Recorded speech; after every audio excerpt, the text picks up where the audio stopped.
ماں باپ گھر میں ہیں تو تمہارے گھر میں رونق ہے. اگر ماں باپ چلے گئے ان دیواروں میں سیمنٹ اور بجری کے کچھ نہیں ہے, کچھ نہیں ہے.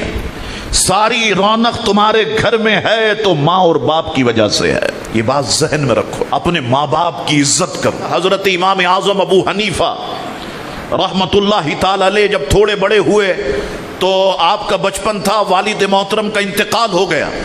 والدہ ماجدہ ایک عرصے تک حیات رہی.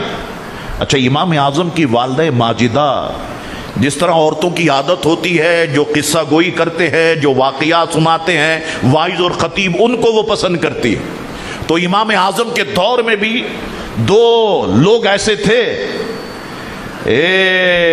قاضی زرع اور ایک اور اسی طریقے کے خطیب تھے. اب امام اعظم کی والدہ امام اعظم سے کہتی مجھے اس مسئلے کا جواب چاہیے, سوال یہ ہے اس کا جواب کیا ہے, مجھے چاہیے. اب گھر میں امام اعظم موجود ہے. اللہ اکبر, ماں کی نگاہوں میں بچہ کتنا ہی بڑا ہو جائے وہ بچہ ہی ہوتا ہے. تو امام اعظم سے نہیں پوچھتی بلکہ امام اعظم سے کہتی وہ قاضی زر کے پاس جاؤ, وہ ابو زرع کے پاس جاؤ کہ میری والدہ نے یہ سوال پوچھا ہے, اس کا جواب کیا ہے. اللہ اکبر, امام اعظم ان کے پاس جاتے. ماں نے کہا نا دور سفر کر کے جاتے, وہ استقبال کے لیے کھڑے ہو جاتے, کھانے پینے کا اہتمام کرتے. کہا حضور کس لیے تشریف لائے؟ کہا میری والدہ نے یہ سوال پوچھا ہے. کہا حضور ہمیں تو جوابات نہیں آتے, اب آپ ایسا کریں آپ جواب اس کا بتائیں, ہم جواب کو دہرا دیں گے اور آپ وہ جواب اپنی والدہ کے سامنے سنا دیجئے گا. تو امام اعظم فرماتے اس سوال کا جواب یہ ہے, اس کا جواب یہ ہے. وہ دہرا دیتے, پھر آتے امام اعظم اور والدہ ماجدہ سے کہتے انہوں نے یہ جواب دیا, انہوں نے یہ جواب دیا. کبھی والدہ کہتی نہیں ابو حنیفہ جب تک خود کانوں سے نہیں سن لوں گی مجھے چین نہیں ملے گا. اچھا, وہ والدہ بھی امام اعظم کی ہے نا, یہ سوال تو نہیں کرتی ہوں گی وضو کے فرائض کتنے, غسل کے فرائض کتنے. والدہ امام اعظم کی ہیں, میں خود جاؤں گی اور ان سے پوچھوں گی. امام اعظم والدہ ماجدہ کو سواری پہ سوار کرتے اور خود پیدل چلتے کئی میل کا فاصلہ, اور ان کے سامنے مسئلہ بیان کرتی اور امام اعظم پھر انہیں بتاتے. انہیں آتا نہیں تو امام اعظم بتاتے, جواب دیتے, وہ مطمئن ہوتی اور پھر واپس آتی. اللہ اکبر, ماں باپ کی عزت اور ماں باپ کی دعا تمہیں اس مقام پہ پہنچا دے گی جس کا تم نے کبھی تصور بھی نہیں کیا ہوگا.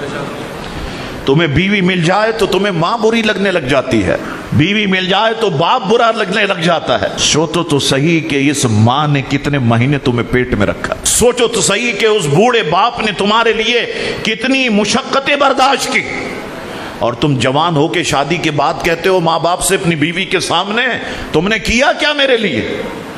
میں ایسے کئی لوگوں کو جانتا ہوں جن کے پاس پیسہ نہ ختم ہونے والا ہے, انہوں نے اپنے ماں باپ کو ادارے ہوتے ہیں اس میں داخل کیا ہوا ہے کہ گھر لے کے آئیں گے تو بیوی سے نہیں بنے گی, گھر لے کے آئیں گے تو بہو سے نہیں بنے گی. باپ کو بھی داخل کر دیا, ماں کو بھی داخل کر دیا.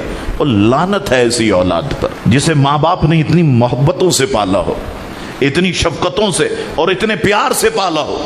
اللہ اکبر. تو یاد رکھ لو جتنے نوجوان بیٹھے ہو کہ والدین کی نافرمانی, اللہ اکبر, اگر کوئی اس کا ایک تو ہو گئی, ایک بار آپ نے معافی مانگ لی, ماں نے معاف کر دیا, ماں معاف کر دیتی ہے, ماں باپ معاف کر دیتا ہے. آپ نے معافی مانگ لی, ہو گیا, لیکن اب ماں مسلسل ناراض ہے, والد مسلسل ناراض ہے. اللہ اکبر. اس کا ایک اور بڑا عذاب کیا ہوگا میں تمہیں بتاؤں کہ وقت آخر زبان سے کلمہ جاری ہی نہیں ہوگا. اللہ اکبر. یہ معاملات کو ہلکا نہیں سمجھو لوگوں, معمولی نہیں سمجھو. ماں ماں ہے, باپ باپ ہے, دونوں کی رسپیکٹ ہے, دونوں کی عزت ہے. اب گھر چلانا یہ تمہاری ذمہ داری ہے. ہر اپنی بیوی بچوں کو بیٹیوں کو ایک دائرے میں رکھنا تمہاری ذمہ داری ہے. انہیں اپنے ماں باپ کی عزت سکھانا تمہاری ذمہ داری ہے. اگر تم ڈائریکٹ بلیم اپنے والدین پہ ڈالنے لگ جاؤ گے, مجرم تم کہلاؤ گے کہ تم ٹھیک طریقے سے اس معاملے کو ہینڈل نہیں کر سکے.